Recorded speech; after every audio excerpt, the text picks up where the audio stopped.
Benita observed from the hostel window as the three girls were dropped off. Each of them stepped out of the front seat of a different car, with a man standing by to open the car door for them. The men hugged them warmly, planting kisses on their foreheads. They were soon outside the fence of the dormitory. They climbed the fence, jumped inside, and headed straight into their hostel. The following day was Saturday, and the girls were scheduled to visit the school salon to get their hair done. The salon was spacious, with several stylists working there. However, no one could enter until the three princesses had their hair styled first.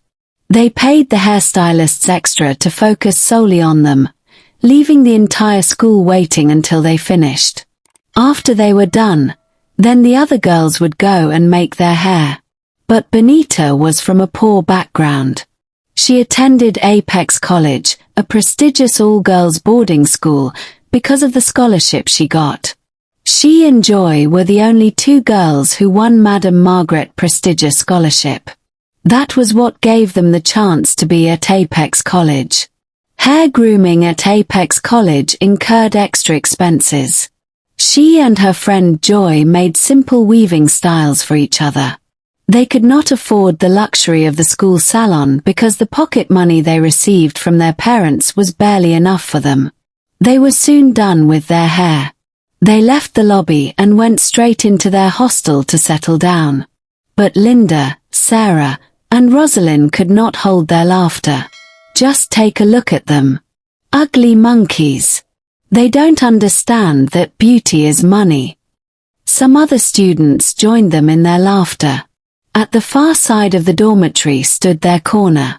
The bedding was the finest in the whole of Apex College. Their corners were finely decorated with flowers. As they sat there at their corner with crossed legs, in front of them were packs of milky popcorn with some smoothies. Benita walked briskly past them. But just as she passed, Benita stumbled and fell down, mistakenly spilling their smoothie. "I'm sorry," she muttered as she stood in front of them, trembling. "You poor thing." Rosalind screamed. "Have you ever seen a smoothie all your life? You have to pay for it, and this is 10,000 naira. Benita opened her mouth in astonishment. "I can't afford that huge sum," she said. "If you know you can't afford it, then better watch the way you walk." After apologizing profusely, she let Benita go. The next day in class, as Benita read her books, Rosalind came towards her, sparking up a conversation. "You are studying hard, aren't you?" she began. "Yes, of course," replied Benita. Well. We have an outing next week, and if you will come along with us, then we accept you as one of us. Most girls are looking for this opportunity to belong, but I felt drawn to you out of pity." Benita looked at her, then, shocked, said, "Party? Where? Are you the only girl in Apex College that does not know that the three partying princesses always leave for their party on Saturdays, whether the school regulation accepts it or not? Our parents are influential, as you know. Here at Apex, we make the rules. Even the chief security officer is at our service." Benita nodded understandably. She had always admired the three girls. They were so gorgeous, and their parents were rich too. "Okay," came her reply, her voice slightly trembling. That night, Rosalind sent one of the students to take some grilled catfish and a smoothie to her corner. Benita ate it happily. "So this is what these girls used to enjoy," she said aloud to herself as she licked her hands after eating. Rosalind's father was a politician, while both Linda and Sarah's fathers were honorable members of the House of Representatives. That fateful Saturday night was the first time Benita joined them for their party. As she prepared for the night out with the girls, her friend Joy caught up with her after she came back from the salon. "Benita, you now make your hair at the school salon?" Joy asked. "Yes," replied Benita, her voice audacious and firm. I thought we agreed to be making each other's hair, Joy continued. Yes, that was before. Levels have changed, including previous agreements. But Joy said persuasively, don't you think becoming friends with these girls is risky? It might get you into trouble. Trouble? Asked Benita. I've been in this school for more than a year now, and the 3 partying princesses have never gotten into trouble. Do you think I'm not using my head? Benita continued. They are the who is who in this school and above the law. If I join them, I also will be above the law. Joy was left to herself. No one agreed to make her hair for her. As for Bonita, she now made her hair, especially with the 3 partying princesses. For the first time since she entered Apex College, Bonita felt like she belonged. Bonita was a slim, tall, and brown-skinned girl. She soon fitted in with the girls as they taught her how to catwalk, talk smoothly, and gesture with her body while talking. You need to master these skills, especially knowing that you are joining us to go out for clubbing. The impression you give the men will determine how much of gifts and money they will be willing to part with you. Finally, it was Saturday night. Sarah, Linda, Rosalind, and their new friend Benita were close to the school fence. They went to the side of the fence with the shortest height and climbed over. Soon, they were outside the school walls. Sarah brought out her phone and made some calls. Soon, a very flashy car pulled over to where they stood. A very handsome young man came out of the car and gave Sarah a hug. He kissed her on her forehead, saying, "See my baby? Oh, I've missed you so much." Then he opened the front door for her while Rosalind, Linda, and Benita sat at the back seat. He drove them straight to his house. The mansion was a sight to behold, with its grand entrance, beautiful gardens, and a swimming pool that sparkled under the moon. The interior was just as impressive, with modern decor, state-of-the-art amenities, and a spacious living area that could easily accommodate a small party. As they entered inside, Benita gasped under her breath. She tried so hard to catch her breath at the lavish riches the environment exuded. The sound of the soft music from the DJ and the complementing disco lights left Benita in awe. As soon as the girls entered, both Linda and Rosalind went straight to embrace their boyfriends, Jude and Lucky. Benita stood awkwardly in the sitting room, looking at the girls. This was exactly what her mother warned her against when she won the scholarship. Avoid men and concentrate on your studies. They are only but a distraction. She looked at the 3 girls as they kissed their boyfriends passionately and shamelessly. "Come on, girl," Rosalind said. "Loosen up a bit. Life is not all about books. You have to catch fun and enjoy." Benita stood there speechless as she watched the ease with which the girls flung themselves on the men. As she wondered at the freedom with which the girls kissed the men, she remembered her mother's advice. Keep men at arm's length so that you can become useful to yourself.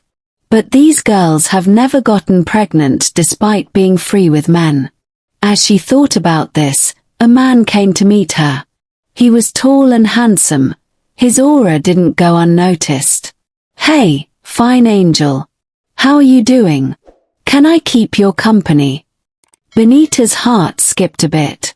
"I'm fine, sir. Thank you," she replied. He sat down and introduced himself. "My name is Zach," he said with a warm smile. "May I know your name?" "My name is Benita," she said shyly. "I like you. You look very beautiful, like an angel," Zach continued. Soon, the other 3 girls arrived with glasses of whiskey in their hands. "Hey, Benita," they said. "Hope you're catching on. You didn't take your drink, holy girl. You have to learn how to be a big girl now." Before the girls left, they received a lot of gifts from their boyfriends, clothes, money, and gadgets. Soon, the girls were outside the school fence. They jumped over and entered their hostel. Benita, too, was given a new iPhone by Zach. "Take this phone, my angel, and also this money. Do not hesitate to call me whenever you need me." Benita was so happy. She had never used an Android phone before, and here she was with an iPhone. She indeed had become one of the happening girls of Apex College. Back at school, Benita continued to call Mr. Zach every day. When other girls were out of the hostel, the three partying princesses would put on their gadgets and begin to call their boyfriends. Benita, too, would call Mr. Zach. Mr. Zach, on the other hand, would call her, praise her, and call her many sweet names. Benita was indeed happy to have belonged. She now walked amongst the happening girls of the campus and had left joy behind. By their next outing, they were in the same venue with their different boyfriends. Each of the girls entered different rooms with their boyfriends, leaving Benita and Mr. Zach. As Mr. Zach came forward to touch Benita, she protested, saying, "I can't do this. My mother warned me against it." "Then why are you here?" said Mr. Zach. "Give me the iPhone I gave you," he said angrily as he shoved her aside. When her friends returned, Mr. Zach talked with them, saying, "Bring me a girl that knows what's up. I don't need these local girls who will come here to waste my time." When the girls arrived at their hostel that day, they talked to Benita. "Look at how you have missed your opportunity to become a big girl. Why are you so childish? Your mother said this, your mother said that. Does it look like we don't have mothers? Is your mother here with you in school? But what if I get pregnant?" Benita asked. "There's nothing like that. Besides, we have drugs that can easily flush away that pregnancy." Finally, Benita made up her mind. She wanted to be a big girl. After all, Mr. Zach had even promised to marry her after her high school. Benita threw herself at Mr. Zach with reckless abandon. Every Saturday, she would go to their usual meeting place. They would eat, drink, and sleep together with their boyfriends before going back to the hostel. Soon, it became a norm for Benita to abort her pregnancy each time she became pregnant. As months progressed, Benita became totally distracted from her studies. She moved from her position at the top of the class to having poor grades and results. She always felt weak in her body and often felt like fainting. On one of the weekends, they had sneaked out as usual. They danced, ate, and drank as usual. After Benita came back, she found out that her period was not forthcoming for some weeks. She tested herself with the pregnancy kit they had in the hostel. She was positive for the pregnancy test. She went straight to take the abortion pill she had always taken, expecting the pregnancy to flush out as usual. But to her greatest amazement, the pregnancy was still there. She took even more of the pills, and yet nothing happened. Benita was in a dilemma. She did not know what to do. She quickly told her friends Linda, Sarah, and Rosalind. They, too, could not help her. "But why are your things always different? We always take care of our things since we started working our lives in the streets. You just joined 6 months ago, and you want to put us into trouble." After they said this to her, they stopped coming around her, avoiding her like a plague. Her stomach was now beginning to bulge, as her pregnancy had passed 3 months. One Saturday night, Benita was at Mr. Zach's place. She went out all by herself. Since a month ago, when Mr. Zach learned that Benita was pregnant, he had refused to pick her calls. She went to visit him at the place she had always known to be his house. She knocked at the gate, fully prepared to face him. To her greatest amazement, a very beautiful, elegantly dressed woman opened the gate. "I'm looking for Mr. Zach," Benita said, her heart racing up and down. "Oh, he drove my husband out," replied Mrs. Josephine. "Can I wait for him?" asked Benita. "And who are you?" asked Mrs. Josephine. "I'm his girlfriend," Benita replied. Mrs. Josephine let out a laugh, clapped her hands together, and asked, "His girlfriend or one of his girlfriends?" Benita was baffled. Her heart began to race even more. "I can't go back, I'm pregnant for him." "What? For a married man whose wife and children are in the village?" "But Mr. Zack had always claimed that this is his house," Benita said, her hands and legs trembling. "Young lady, listen very well," Mrs. Josephine said. "Mr. Zack is our driver.